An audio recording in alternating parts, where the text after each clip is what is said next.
तो आज मैं एक्सप्लेन करने वाला हूँ हाल ही में थिएटर में रिलीज हुई एक एक्शन थ्रिलर फिल्म। इस फिल्म का नाम है मार्को और इस फिल्म में जो एक्शन सीक्वेंसेस है वो बहुत ही ज्यादा ब्रूटल है, मतलब बहुत ही खौफनाक, एकदम चीड़ फाड़ वाला, जिसे देखकर मजा आ जाएगा। तो अगर आपको ये वीडियो पसंद आता है तो वीडियो को भी लाइक कर दे और चैनल को भी सब्सक्राइब कर दे। तो कहानी की शुरुआत होती है एक फैक्ट्री में चलने वाले फाइटिंग चैंपियनशिप को दिखाते हुए, जहाँ के लोग प्लेयर्स पर बेटिंग लगाने के लिए भी आते हैं।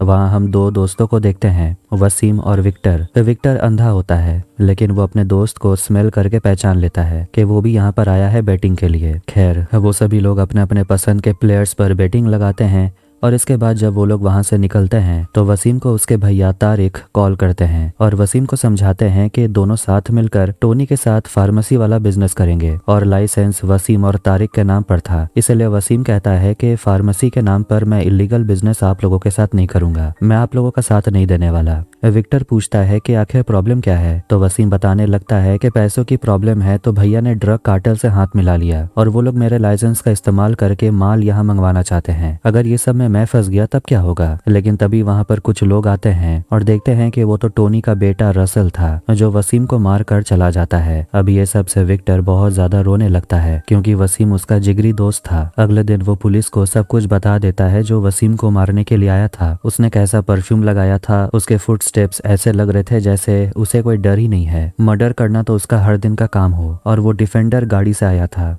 क्योंकि उसने टच करके देखा था। इंस्पेक्टर अशोक को विक्टर की बातों पर यकीन था क्योंकि उसे समझ आ गया था कि विक्टर अंधा तो है लेकिन वो काफी इंटेलिजेंट भी है। अशोक सब इंस्पेक्टर से कहता है कि शहर में जो सबसे बड़ी फैक्ट्री है वो एक्स MP जॉर्ज की है और वो अगर 100 लोगों को मार भी देता है, कोई उसकी मर्जी के बिना जान ही नहीं पाएगा कि वो बॉडी है कहाँ। और विक्टर जॉर्ज का ही भाई है और विक्टर ने जो बयान दिया है वो वसीम के कातिल तक पहुंचने का एक लौता सुराग है। कुछ दिन के बाद इंस्पेक्टर जाते हैं वसीम के भैया से मिलने और वो भी कहने लगते हैं कि उसके भाई को जुआ, बेटिंग ये सब करने का बहुत शौक था। और वो पुलिस से कहता है कि इतने दिन गुजर गए अभी भी आपके हाथ में कुछ भी नहीं लगा। जाते जाते इंस्पेक्टर बोलता है कि इतना यकीन से कैसे कह सकते हो कि हमें कुछ भी नहीं पता। फिर एक दिन वसीम के घर पे उसका फ्यूनरल हो रहा होता है, तभी वसीम को मारने वाला आदमी रसल वहां पर पहुंच जाता है और उसके जूतों की आवाज से विक्टर समझ जाता है कि ये तो वही हत्यारा है और उसकी नजर भी विक्टर पर होती है और रसल वसीम के भैया तारिक को गले लगाता है। अब ये सबसे विक्टर बहुत ज्यादा डर गया था। वो घबराते हुए बाहर आता है और गाड़ी से टकरा जाता है।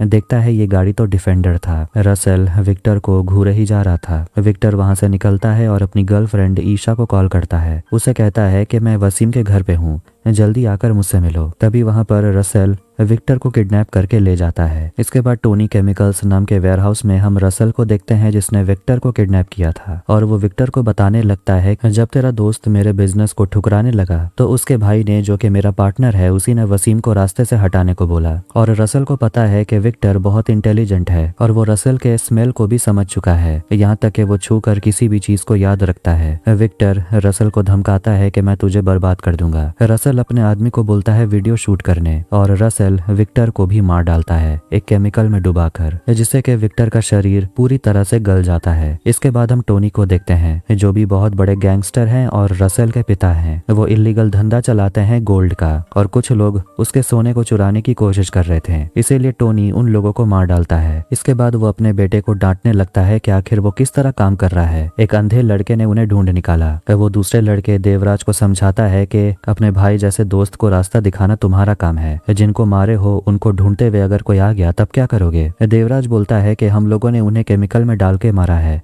कुछ भी नहीं बचा। लेकिन तभी हम देखते हैं कि अगले दिन विक्टर की डेड बॉडी, जो कि बिल्कुल गल गई थी और सड़ गई थी, वो पानी में तैरते हुए कुछ लोगों को मिल जाती है। पुलिस वहां पर पहुंचती है और फॉरेंसिक के लोग बताते हैं कि ये बॉडी किसी लड़के की है 20 से 25 साल की और इस लड़के को हाइड्रोफ्लोरिक एसिड से जलाया गया था। इंस्पेक्टर अशोक ईशा से पूछताछ करते हैं तो वो बताती है कि लास्ट विक्टर ने उसको कॉल किया था और वो उसे मिलना चाहता था, लेकिन मिल के क्या बताना चाहता था ये तो नहीं पता। वो अपने घर भी नहीं पहुंचा। वो बताती है कि वो विक्टर को 3 साल से जानती है और वो परफ्यूम बनाने का काम करता था और काफी स्मार्ट था। वो ईशा को सब कुछ बताता था। इंस्पेक्टर को विक्टर से ही उम्मीद थी कि उसी के मदद से वो हत्यारे तक पहुंच सकते हैं, लेकिन अब तो कोई रास्ता नहीं है। और वो अपने साथी सब इंस्पेक्टर शाहुल से कहता है कि तुम उस लड़की से जितना हो सके पूछताछ करो और विक्टर के बैकग्राउंड का पता करो, लेकिन उससे पहले ये पता करो कि वो जली हुई बॉडी जो मिली है क्या वो सच में विक्टर की ही है। अब शाम के समय देखते हैं कि sub inspector Shahul investigating officer Ashok को कॉल करके बता देता है कि कंफर्म हो गया है,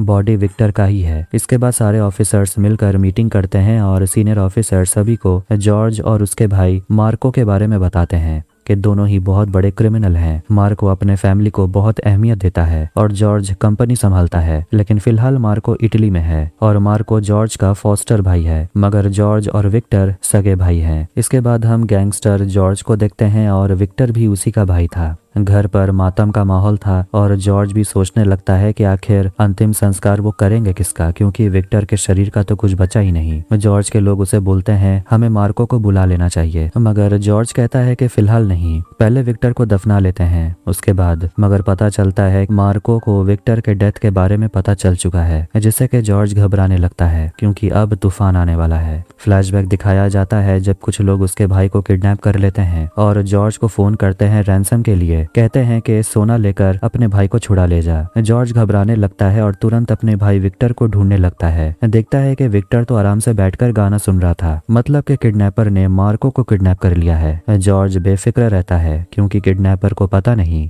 उन्होंने किस शैतान को किडनैप किया। अब जैसे ही फोन रख के किडनैपर अंदर आता है, देखता है कि उसके लोग वहां पर कटे पड़े हुए थे। मार्को जितने भी खूंखार कुत्ते होते हैं वहां पर उन सभी का वो जबड़ा फाड़ डालता है, लेकिन कहता है कि मैं डॉग लवर भी हूँ और मेरे घर में हस्की है, तुम लोगों ने गलत इंसान को पकड़ लिया। इसके बाद मार्को एक एक कर सारे बदमाश गुंडों को मार डालता है और ये तो उसके बाएं हाथ का खेल था। जॉर्ज को उसके अंकल बता रहे होते हैं घर का बंटवारा कर लेना चाहिए और इस बंटवारे में जॉर्ज की बहन एनसी को भी शामिल करना होगा। टोटल 3 हिस्से होने वाले थे, लेकिन जॉर्ज कहता है कि एक और हिस्सा होगा मार्को के लिए। एनसी पूछती है कि आपको मार्को से इतना प्यार क्यों है, वो तो अपना भाई भी नहीं है, लेकिन जॉर्ज याद करता है कि उसके पापा ने कहा था हिस्सा सभी को मिलेगा। उसके पिता ही मार्को को उठा कर लाए थे और मार्को असली में उनके दादाजी का नाम था। वो अपनी बहन से पूछता है कि तुम आखिर मार्को से इतनी नफरत क्यों करती हो, तुम सबसे ज्यादा मैंने कामयाबी हासिल की है तो मैं डिसाइड करूंगा कि किसे कितना हिस्सा मिलेगा। अभी भी अंकल इसी बात से नाराज थे कि आखिर किसी नाजायज को घर का हिस्सा क्यों देना चाहिए। विक्टर मार्को के सपोर्ट में कुछ कहने लगता है तो उसके अंकल उसे कहते हैं अच्छा ही हुआ कि भगवान ने तुझे अंधा पैदा किया। विक्टर कहता है मुझे आंखें नहीं दी, लेकिन लगता है किसी को दिमाग भी नहीं मिला।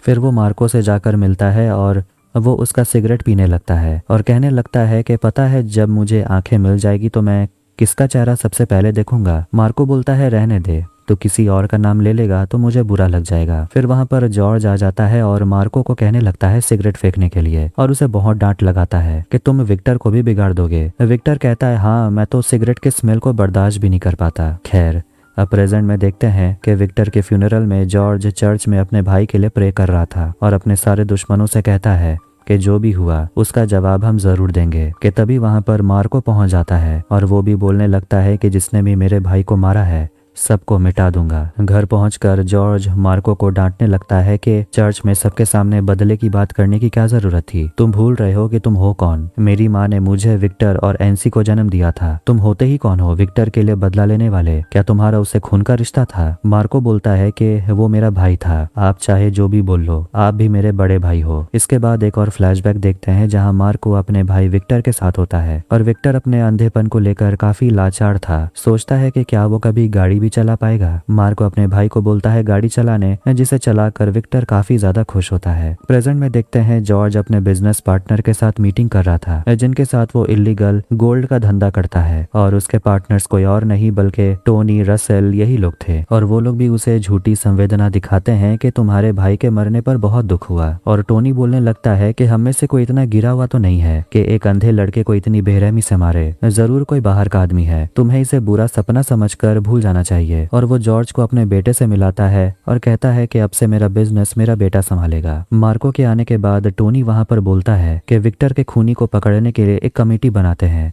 और उसे लीड करेगा मेरा बेटा रसेल और वो लोग आराम से असली गुनहगार को पकड़ लेंगे। मार्को उन्हें धमकाता है कि जिसने भी उसके भाई का खून किया है वो उसे मौत से भी बदतर सजा देगा। अशोक और साहुल उसी जगह पर आते हैं जहां वसीम और विक्टर बेटिंग लगाने के लिए जाते थे, लेकिन वहां पर भी उन्हें कुछ हाथ नहीं लगता क्योंकि पुलिस से कोई ढंग से बात भी नहीं कर रहा था। टोनी अपने लोगों को समझा देता है कि मार्को को बेवकूफ मत समझना, वो किसी भी हद तक जा सकता है। तारिक थोड़ा घबराने लगता है और सोचने लगता है कि उसे इन सब में पढ़ना ही नहीं चाहिए था। टोनी उन लोगों से कहता है कि इसके बाद हमें जो भी करना है, जो भी बोलना है, सोच समझ के करना है। वो लोग जॉर्ज को तो भटका सकते हैं ताकि वो अपने दुश्मनों को मार दे, लेकिन मार्को को भटकाना इतना आसान नहीं होने वाला। अब इसके बाद विक्टर के खूनी को पकड़ने के लिए मार्को के साथ रसल भी काम करने लगता है। फिर मार्को इंस्पेक्टर अशोक से मिलने के लिए जाता है और उनसे पूछता है कि मेरे भाई के साथ क्या हुआ था। तो इंस्पेक्टर बताते हैं कि उसे हाइड्रोफ्लोरिक एसिड में जलाकर मार दिया गया था। वो बोलते हैं कि हो सकता है वसीम और विक्टर को मारने वाला कनेक्टेड हो, क्योंकि वसीम के जनाजे के निकलते वक्त विक्टर पुलिस से कांटेक्ट करने की कोशिश कर रहा था। जाने से पहले मार्को इंस्पेक्टर से पूछता है वैसे हाइड्रोफ्लोरिक एसिड मिलेगा कहाँ। टोनी और रसेल तारिक को धमकाते हैं कि वो डर के मारे अगर कुछ बोल देता है मार्को के सामने तो उसके दोनों बच्चे जिंदा नहीं बचेंगे। इसलिए जब मार्को तारिक से पूछताछ करने के लिए आता है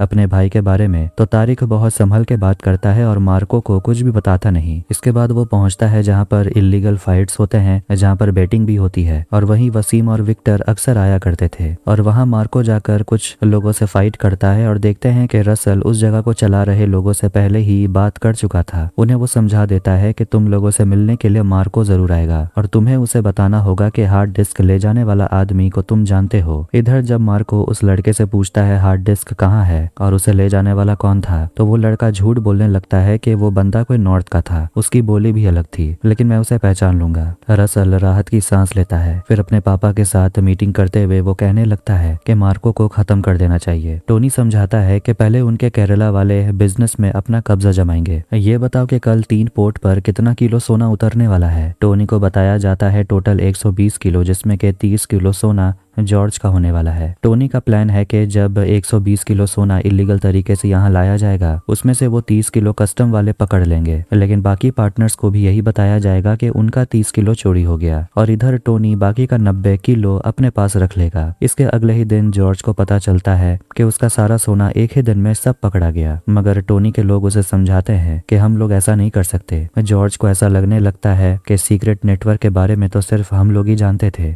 वो उनको धमकाता है कि ये चोरी किसने की है मैं ये जल्दी पता कर लूंगा, अगर वो तुम में से कोई एक हुआ तो उसे मैं खुद मारूंगा। लेकिन हम देखते हैं कि रसल का आदमी देवराज जॉर्ज को चाकू मार देता है। इससे पहले कि वो सब कुछ सच पता कर पाए, जॉर्ज हॉस्पिटल में एडमिट था और मार्को अपने बड़े भैया को इस हालत में देखकर काफी गुस्से में था। टोनी मार्को को बता देता है कि ये सब के पीछे हमारा ही आदमी देवराज था। उसी ने कस्टम ऑफिसर से बात किया, लेकिन इससे पहले जॉर्ज को सब कुछ पता चलता उसने जॉर्ज को मारने की कोशिश की। टोनी रोने का नाटक करते हुए वहां से चला जाता है और देवराज को आकर बहुत पीटता है और उसे कहता है कि जब किसी को मारने की औकात नहीं है तो गए क्यों थे। डॉक्टर का कहना है कि जॉर्ज जिंदा बच सकता है। इंस्पेक्टर राज नाम के यूट्यूबर से मिलता है जो बताता है कि उसने अपने कैमरा से इलीगल बेटिंग सब कुछ रिकॉर्ड कर लिया है, लेकिन एक दिन उसके कैमरा में जो रिकॉर्ड हुआ वो इंस्पेक्टर अशोक को दिखाता है और उसमें रिकॉर्ड हो गया था कि रसल वसीम को मार डालता है। इंस्पेक्टर अशोक इस बारे में अपने सीनियर ऑफिसर को बता देता है और देखते हैं कि उसी के बाद रसल अपने साथी के साथ उस इंस्पेक्टर अशोक और यूट्यूबर दोनों को मार डालता है। यहाँ हम मार्को की फियांसे मारिया को देखते हैं जो मार्को से रिश्ता तोड़ कर चली जाती है, क्योंकि परिवार वाले मार्को को अपना समझते ही नहीं और मार्को भी उसके प्यार को नहीं समझ पाया, इसलिए उसे लगता है कि यह रिश्ता ज्यादा दिन नहीं टिकने वाला। अशोक जानता था कि इस केस में उसके साथ कुछ भी हो सकता है, इसलिए उसने पहले ही अपने साथी को बोल दिया था कि इस पेन ड्राइव को जॉर्ज तक पहुंचा देना, और उसी पेन ड्राइव में वीडियो था जिसमें कि रसल वसीम को मार डालता है। और ये देखकर जॉर्ज हैरान था और वो तुरंत अपने भाई मार्को को कॉल करता है और उसे बता देता है कि रसल ने ही वसीम को मारा और उसी ने हमारे भाई विक्टर को भी मारा है। मार्को रसल के साथ ही होता है और वो लोग मार्को को पकड़ लेते हैं। रसल उसे वीडियो दिखाता है कि कैसे उसने विक्टर को हाइड्रोफ्लोरिक एसिड में गला दिया और वो लोग मार्को को जंगल में ले आते हैं और उसे मारकर वहीं दफनाने वाले थे। चेन सॉ से वो लोग उसका गला काटने वाले थे, लेकिन मार्को के चेहरे पर जरा सा भी डर नजर नहीं आ रहा था, इसलिए वो मार्को का एक साथी अनवर का हाथ काट देते हैं। ये देखकर मार्को भड़क पड़ता है और वो एक एक कर सभी से लड़ता है और अपना हाथ खोलकर सभी को मार डालता है। रसल को भी वो बुरी तरह घायल कर देता है, लेकिन ये देख करके कि उसका साथी अनवर का काफी ज्यादा खून बह गया था, मार्को चेन सॉ उठा कर सभी को काटने लगता है और वो रसल को भी मार डालने वाला था, लेकिन रसल उसे बताता है कि विक्टर की गर्लफ्रेंड ईशा हमारे कैद में है और वो प्रेग्नेंट है। जॉर्ज के खानदान का वारिस उसके कोख में पल रहा है। देखते हैं कि टोनी ईशा को किडनैप कर लेता है और मार्को से कहने लगता है कि अपने भाई को तो तू बचा नहीं पाया, कम से कम उसके औलाद को तो बचा ले। अब जॉर्ज और पूरे परिवार सोच रहे थे कि अब विक्टर के बच्चे को बचाएंगे कैसे। एनसी फिर से टेढ़ी मुंह बात करती है, कहती है कि आखिर सबूत क्या है कि ईशा के पेट में पल रहा बच्चा विक्टर का है। उस लड़की के चक्कर में पूरा खानदान खत्म हो जाएगा। मगर मार्को कहता है कि वो परिवार के लिए कुछ भी करेगा। मार्को मारिया से मिलने के लिए जाता है, लेकिन वो उसे कह देती है कि तुम मेरे लिए बहुत टॉक्सिक हो, मैं तुम्हें अपने सामने सहन भी नहीं कर सकती, तुम अब कंट्रोल में नहीं हो। मगर मार्को उसे भरोसा दिलाता है कि जब तक वो यहाँ है वो मारिया को कुछ भी नहीं होने देगा। इसके बाद वो निकल पड़ता है अपने भाई के मौत का बदला लेने और वो सबसे पहले पकड़ता है देवराज को और उसे वो एक कंटेनर में बंद कर देता है और वहां पर गैस भरने लगता है। देवराज के पास बस 1 घंटे का समय है बताने के लिए कि ईशा कहाँ है। डर के मारे देवराज मार्को को बता देता है कि ईशा टोनी के गेस्ट हाउस में है, लेकिन मार्को देवराज को छोड़ता नहीं, उसे मार डालता है। इसके बाद वो पहुंचता है टोनी के गेस्ट हाउस में और वहां पर वो टोनी के लोगों को मारकर जैसे ही टेरेस पे आता है तो वहां उसे ईशा नहीं मिलती। टोनी आकर बताता है कि तुम्हें यहाँ पर लाना मेरा प्लान था और ज्यादा ओवर स्मार्ट बनने की जरूरत नहीं, वरना ईशा और उसके पेट में पल रहा बच्चा जिंदा नहीं बचेगा। बेहतर यही होगा कि जो डील मैंने बोला है उसे कबूल कर लो। इसीलिए जो डील हुआ था उसे पूरा करने के लिए वो रसल से मिलता है जिसके कैद में ईशा होती है और डील के बदले में वो ईशा को वापस ले जा सकता है। लेकिन देखते हैं कि ब्रीफकेस जो वो रसल को देता है उसमें टोनी का कटा हुआ हाथ होता है जो कि मार्को ने अपने हाथ से काटा था, ठीक वैसे जैसे रसल ने अनवर का हाथ काटा था। मार्को रसल से कहता है गुस्सा मत हो, अपने बाप को बचा, नहीं तो बेचारे वो मर जाएंगे। मैं तुझे एड्रेस तभी दूंगा जब तू ईशा को छोड़ेगा। इसलिए रसल ईशा को छोड़ देता है, लेकिन उसके हाथ में जख्म के निशान होते हैं। आखिर में रसल को उसके पापा का पता मिलता है और वो तुरंत निकलता है। जैसे ही वो लोकेशन तक पहुंचता है देखता है कि उसके पापा टोनी एक ट्रैप में फंसे हुए थे। अगर वो टोनी को निकालने की कोशिश करते हैं तो ऊपर लगा हुआ एसिड सीधा टोनी के ऊपर गिरेगा। वो लोग किसी तरह ट्रैप को डिसेबल कर देते हैं, लेकिन इससे पहले टोनी वहां से उठता अचानक एक बॉम्ब का टाइमर ऑन हो जाता है और रसल अपने पापा को बचा नहीं सकता तो वो बाहर भाग जाता है और बॉम्ब के फटने से टोनी के चीथड़े उड़ जाते हैं। मार्को ईशा को लेकर घर आता है और जॉर्ज अपने भाई को समझाता है कि हमारे परिवार ने जो गलती की है उसकी सजा इस बच्चे को नहीं मिलनी चाहिए। फिर वहां पर मारिया भी पहुंच जाती है और जॉर्ज मार्को को समझाता है कि तुम ईशा और मारिया तीनों किसी महफूज जगह जाकर छुप जाओ और मैं यहाँ अकेले इन सबको ठिकाने लगाऊंगा और मेरी चिंता तुम मत करो। लेकिन मार्को अपने बड़े भैया जॉर्ज को छोड़ने से मना कर देता है। इसके बाद देखते हैं कि जॉर्ज तारीख को भी मार डालता है। अब रसल के पास कोई था नहीं, इसलिए वो चला जाता है अपने एडॉप्टेड भाई साइरस से मदद मांगने के लिए जो कि काफी खूंखार आदमी है। और वो देखता है कि टोनी मतलब कि उनके पिता मर चुके थे जिन्होंने साइरस को पाला था। साइरस पूछता है ये किसने किया। रसल कहता है उसका नाम है मार्को। इधर मारिया मार्को को समझाती है कि उन्हें यहाँ से चले जाना चाहिए, उनके लिए यही सही होगा। लेकिन मार्को अपने परिवार को ऐसे डेंजर में छोड़कर नहीं जा सकता था। फिर वहाँ ईशा आती है और वो कहती है कि विक्टर ने आपसे ये देने को कहा था। इधर अगले दिन देखते हैं कि ईशा के पेट में दर्द होने लगता है और वो लेबर में जाने लगती है। वो सभी हॉस्पिटल जाने वाले थे, लेकिन जॉर्ज अपने परिवार वालों से कहता है बाहर जाना खतरनाक है, हम सबका जन्म इस घर में हुआ था तो विक्टर के बच्चे का जन्म यहाँ क्यों नहीं हो सकता। तभी देखते हैं कि घर की बिजली चली जाती है, इन्वर्टर का भी पावर किसी ने काट दिया था। जॉर्ज मार्को से कहता है परिवार को लेकर अंदर कमरे में जाओ। देखते हैं कि जॉर्ज के घर में रसल और साइरस के लोग पहुंच गए थे पूरे परिवार को खत्म करने। मार्को मारिया को अलमारी में छुपा देता है। जॉर्ज अंधेरे में दुश्मनों को मार गिरा रहा था। अब आखिर में बिजली वापस आती है और बाहर तो पूरी फौज खड़ी थी। वो सभी ताबड़तोड़ दरवाजा पर गोली चलाते हैं और आखिर में रसल और साइरस घर के अंदर घुस आते हैं। साइरस और जॉर्ज आमने सामने आते हैं और कुछ लोग कमरे के अंदर चले जाते हैं जहां परिवार के लोग छुपे हुए थे और रसल बच्चों को भी नहीं छोड़ता, उनका भी सिर फोड़ देता है।